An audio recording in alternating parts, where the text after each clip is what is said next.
Is buying an S model worth the extra money?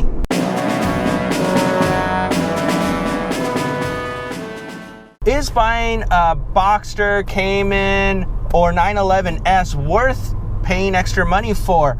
The difference in price can be somewhere between $2,000 with an early 986 Boxster, all the way up to about $15,000 if you're talking about the newest 911 Carrera versus the Carrera S. Of course, for this extra money, you get a little extra performance. The horsepower difference can be anywhere from 33 horsepower all the way to 65 horsepower difference between the standard model and the S model. You also get upgraded brakes, sometimes better suspension. So there's a couple of things that you get, some options that are included with the S model that you don't get in the base. So everyone probably already understands why you would get an S model over a base model, but here are 3 reasons why you would get a base instead of an S. Reason number 1, in the base you can use all of the horsepower. You just can't do that necessarily on the S, depending on how far up you get. It's a little more horsepower than you can use on the road legally. Legally, of course, is the key term, because you could use all that horsepower anywhere, but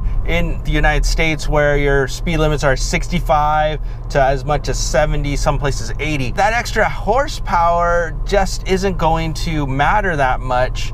And outside of getting on ramps, you're probably not going to be able to use it. Yes, you'll be able to pass cars quickly. It's a lot of power that you're probably not using. And because you're able to use all of the horsepower, it makes it more fun on the road in a lot of ways, because you're able to shift more. Shifting is half the fun. You're having to drop it down a cog in order to pass someone, which actually causes you to have to rev it out, and that actually is a lot more fun driving experience on the road.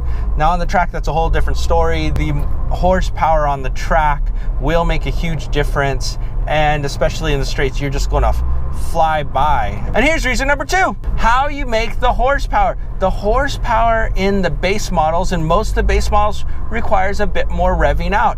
For instance, in this car, this is a 2.5 liter, and then it was replaced by the 2.7 liter when the S came out. All of that horsepower to really get the best performance, to get the 0 to 60 times that are faster, to get all that kind of stuff, you've got to really rev this engine out toward redline. And because of that, the experience is a lot more fun. That scream above 5,000 RPMs, yes, you don't get as much low end torque, and you will notice that. But if you're someone that just loves the sports car feeling, you want to get on some back canyon roads, you want to just enjoy your driving experience, the ability to rev it out is part of the enjoyment. And here's reason number 3. The base models tend to be more economical to run. And the reason for this is they're usually smaller displacement engines. Take the 718 Boxster and Cayman, you've got a 2-liter turbocharged engine versus a 2.5 liter engine. Now, of course, there's no replacement for displacement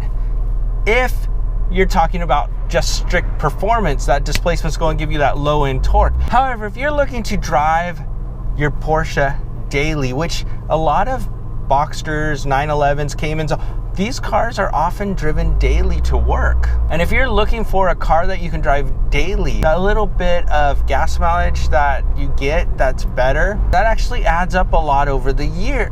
Now, it isn't a huge difference, and some would say, well, the price of admission in the S, so that you might use a little more gas, but it's worth it. And there's an argument to be made for that.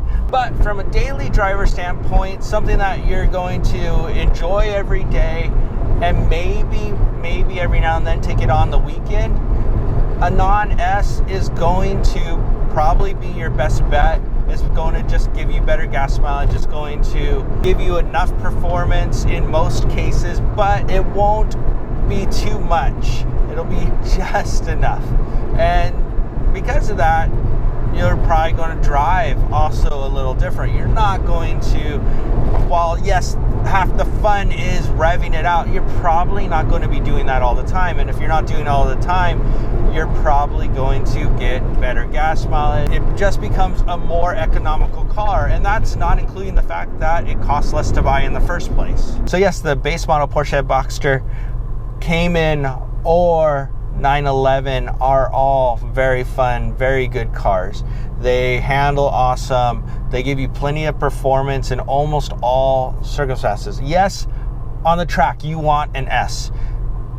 In fact, you might want something even better depending on the make. In a 911, you might want a turbo or a GT3. But sometimes an S actually isn't as much fun, especially on road driving. I've driven both base models and S's of the Cayman, the Boxster, the 911, and yes, the S is better. However, I never went away from a base model. As you can tell, I ended up buying a base model. Of course, there was no S this year that this one was made, but I ended up buying a base model, and the experience on the daily driving, the daily commute, where I'm stuck in traffic half the time, but when I can, I get to kind of rev it out a little bit more than I probably would on the S, because if I rev it out too much on the S, I'm all of a sudden going to jail potentially. That does make the base model a lot of fun. And because of that, it really makes the commute more enjoyable than it otherwise would be. Of course, I've never heard anyone regret buying an S model, so take that for what it's worth. But if you do get a base model and you just happen to have that be the car that comes available, don't turn down just because it's a base model. At least test drive it, see if you like it. And hey, S or base, either one, Porsche makes incredible cars. That's just what they do. Well, thanks for watching, and make sure to get down in the comments to let us know, would you buy a base model or an S, and why? What was your decision, if you already own one, or if you're looking at them, what's your decision on why you would buy the Boxster Cayman 911 S over a standard one? And if you haven't already, make sure to subscribe and ring that bell so you won't miss any of our videos. Most of them are Porsche related, a few are just sports car related, but the majority are going to be on Porsche. So if you like Porsches or know someone who does, make sure to subscribe. Beyond that, with every subscription, a donation will be made in your name to the Buy a Middle-Aged Man a 911 Fund. His name's David, and that car will be in my garage. If you haven't already, make sure to like this video. We'll just pretend the thumbs down button doesn't even exist, so don't bother clicking it. Don't even think about it. It's gone. They took it off the page. Only thumbs up. And if you like this or any of our videos, we'd appreciate a share. Sharing helps us increase our audience. More people can find out about these videos if you share them on social media. So share them on Facebook, Reddit, Twitter, whatever you got. Go ahead and share it, and I will be very thankful for it. Also, we're getting close to 3,000 subscribers. We're about 100, a little more than 100 off at the time of this video. When we hit 3,000 subscribers, we're going to be doing a t-shirt giveaway to one lucky subscriber. So all you have to do is subscribe, and then we'll have another video telling you the next step, which will enter you into the contest. And as always, to all of my subscribers and regular viewers, thank you very much. You do make this possible and fun. After all, without you, I'm just a crazy person talking to himself.